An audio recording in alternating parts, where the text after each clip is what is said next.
What is going on, guys? Your boy here back with another video. Why more Americans are being pushed into poverty. CNBC marathon. I wanted to check this out. We're gonna check out some clips from it. Just a little bit. I'll put it in there. But basically, it was from 3 weeks ago, so it's still relevant. And maybe we could just see for ourselves, maybe if maybe some of this stuff you're going through, maybe some of this stuff I'm going through, and we'll just see where we fall in line. But there's also something else I want to check out. I also want to check out Inside an Insane Miami Supercar Collection by producer Michael, because I want to kind of show the contrast. It's like we'll watch this about people being pushed into poverty. Then we're gonna see this dude who's just super loaded, who's just in Dubai, like literally just chilling, bro. So without any further ado, let's get into it. And yeah, just let me know what you guys think. 3% of workers say they wouldn't be able to cover a $500 emergency expense. Most people don't have $1,000 in the I bank. guess you don't have to say, but do I have a $500 to $1,000 expense if I needed to? Yes, I do. I do. Most people cannot handle a tire blowout or they're going to put it on credit. Americans now carry more than $1 trillion in credit card debt. The official poverty measure in the US today is based on calculations from the mid-1960s. It's also a system that is pervasive in actually creating poverty situations. Poverty leads to more anxiety. I mean, all that's true. The credit cards are not going to help you get out of, poverty and stuff. So I do understand that. Let's hear them out. It leads to more stress. It leads to more health problems. Do not ever show a COVID mask again, by the way. I'm so tired of even seeing that. 37.9 million. That's the number of Americans currently living in Well, I'd like to poverty. see how they define. Well, I guess that's 11%. Yeah. So, okay, so we're probably not in poverty, but I have been. Yeah, welcome to America. But even the people in poverty, I still do believe, they can fix it if they knew exactly, the type of steps they need to take. So, I mean, it's lack of education, lack of knowledge, but it's all set up for you to be rigged anyways. Accounting for 11.6% of the total population. That's despite the fact that America ranks first as the richest nation in the world in terms of GDP. The United States is known for having this great abundance, and at the same time, alongside that abundance, there is widespread poverty and economic insecurity. Sometimes you question, we're in the United States of America. City, so I don't know if I want to. And he's 23. Yeah, of course he's gonna. But I mean, anywhere is getting expensive, man. Yeah, they just raised my rent, so boom, there's me. I'll be all right, but we'll figure something out. But yeah, if you're in New York City, you're not gonna, it's not gonna be very easy for you. But yeah, let's check out some more. How can the citizens be going through such a issue? We always boast that we're a superpower, that we are the richest in the world, and things just don't make sense. Poverty in the US had been steadily improving over the past decade. From a height of 48.8 million people living in poverty in 2013 to 34 million in 2019. I mean, I'll just say it again. None of these numbers, to me, they mean something, but it's like with a grain of salt, because none of these people tell the truth. Everything's a lie, basically. So basically, in my opinion, you got to use like some common sense and then just decide on your own, because they'll give you numbers and stuff that sound reasonable, but they're just skewing it. These people are good, man. They're not doing this for no reason.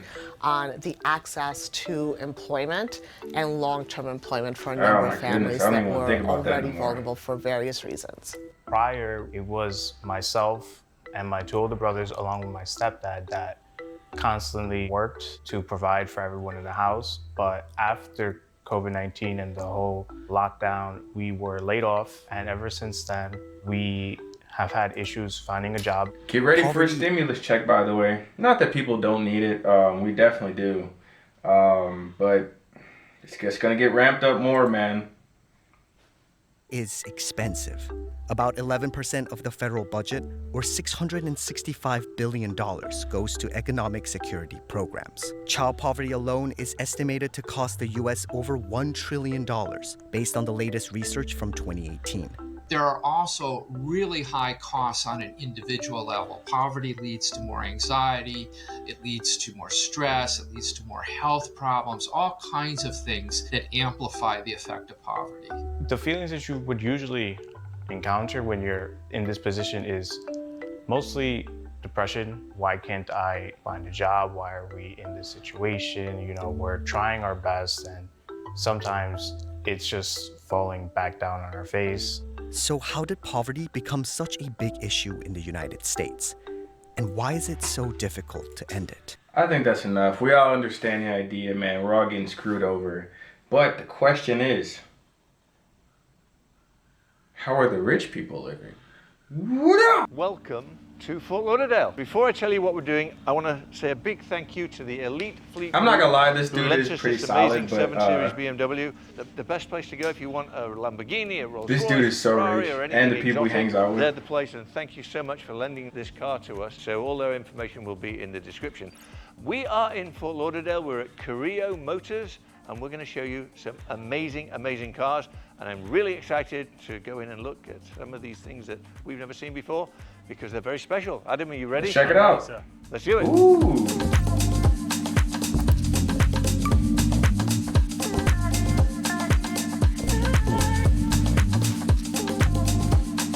Could you imagine if you were like one of the people that like went in on this building with these cars and stuff, like let's say you and another 6 people and you just investors and stuff, and they probably have like 17 of these buildings. That'd be so crazy. That's ridiculous. Oh my goodness. Whoa, Adam, look at that. Michael. Jordan. How are you, sir? Very well. Good to meet you. Welcome to Carrillo Motor Cars. Thank you, thank you. So this is Jordan. You're in charge of sales here. How are you, sir? Adam. Well, pleasure. Nice to meet you guys. What do you have here? We have quite a selection here. How many cars do you have? We have about 240 cars at the moment. That's it? Yep. No, let's leave. Wow. All supercars? All supercars, yes, sir. That's crazy. Supercars? Got a little bit of everything around here. Feel free to take a look around. Cool. And in a little bit, I'm going to come and grab you. I got some interesting stuff we can take a look at. Can't wait. All right. So, what do you think, Adam? I mean, where do we start? Here. Definitely here. This is crazy. Is that? What is it? You ever seen one of these? Yeah. I saw him on Top Gear. Oh, for real? Many, many moons ago, yeah. Yeah, this is kind of insane. I'm not even gonna lie to you. The fact that, obviously not that he, but I'm just saying, like, the lifestyle these people live is insane, man. It's crazy how much money these people really have. And then you think, like, that's why I invest. That's why you have to invest. Isn't this crazy? Can you see me driving one of these? 100%. 85,000. Imagine driving around my little community in one of these. 40. Wow. Convertible version. You should get in that one. I'm not paying 40,000 for that. I'm just even if I had 40,000, how would I buy that? Well, if it's like a little golf cart. I guess I have to, don't I? I'm not buying that. I'll never be that rich. It's not that bad. Ah! What the hell is that? It's a seatbelt. It's like a go-kart, man. Okay, how do I look? Nah, that's ridiculous. Brum, brum, brum, brum. You should totally get one. It's called a Carmel. You should Please totally don't. get one. A Vanderhall. Let me see what else they got. Well, it's like the old Jaguars. You remember the old Jaguars with the... I don't want to press anything, but look, anti-skid. I'm not a big fan of the Rolls Royce. See, that's what they're showing up here mostly. Turn traction control off and spin up that back tire. Yeah, can you imagine? Ooh, that's pretty. Is it a Ford hypercar? GT. What's the difference between a hypercar and a I feel like even if I had money the dealer's trying to sell it for. even if I had a lot of money, I don't know if I'd ever buy a sport, like a supercar. Even if I was a millionaire, if I did, I'd probably buy one that's like, I don't know, you can get something nice for 20,000, 30,000. It may not be one of these, but like at that point, for me, it's like apples to oranges or apples to apples or whatever. It's like, yeah, that's cooler, But even if I still had a decent car, like, I mean, I have a decent car now, but I'm just saying, if I was a millionaire, yeah, it'd be pretty sweet, man. But yeah, these people are like billionaires. That sounds like a hypercar. Well, maybe not him. Which one is it? He could be a Which one billionaire is too. it? Who knows? Yeah. I know he has find a out. lot of millions. Oh, wow. Oh, Why is it so loud?